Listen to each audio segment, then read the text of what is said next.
আসসালামু আলাইকুম ওয়া রাহমাতুল্লাহি ওয়া বারাকাতুহু। সুপ্রিয় দর্শক, আশা করছি মহান রব্বুল আলামিনের অশেষ রহমতে আপনারা সকলে অনেক ভালো আছেন। প্রিয় দর্শক, আজকে আপনাদেরকে জানাবো যে স্বপ্নদোষ হলে পুরো বিছানার চাদর দৌত করতে হবে কিনা। অনেক যুবকরাই এই বিষয়টা নিয়ে অনেক কনফিউশনে থেকে থাকেন। অনেকরাই আমাকে প্রশ্ন করেন যে মুহতারাম, আমার রাতে অনিচ্ছাকৃত সত্যের সহবাস হয়েছে, তো এখন আমার চাদর দৌত করতে হবে কিনা, বা আমি এই চাদর উপর যদি নামাজ পড়ি তাহলে আমার নামাজ হবে কিনা। তো সেই সম্পর্কে বলা যায়, দেখুন প্রিয় দিনী ভাই, আদম ও হাওয়া আলাইসাল্লামের বংশধরের প্রত্যেক মানুষকেই মনি তথা বীর্য হতে সৃষ্টি করা হয়েছে। এটাই সত্য কথা। আল কুরআন আমাদেরকে এই সংবাদ দিয়েছে, পরীক্ষা ও বিশ্লেষণের মাধ্যমেও তা প্রমাণিত হয়েছে। আল্লাহ তাআলা বলেন, আমি কি তোমাদেরকে তুচ্ছ পানি থেকে সৃষ্টি করিনি?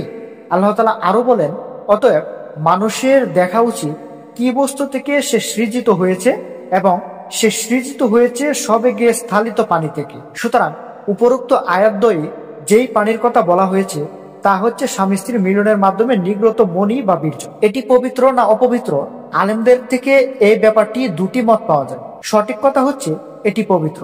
এই পানি পবিত্র হওয়ার ব্যাপারে অনেক দলিল রয়েছে। আমি রাসূল সাল্লাল্লাহু আলাইহি সাল্লামের কাপড় হতে হাত দিয়ে ঘষে মজি বীর্য পরিষ্কার করতাম।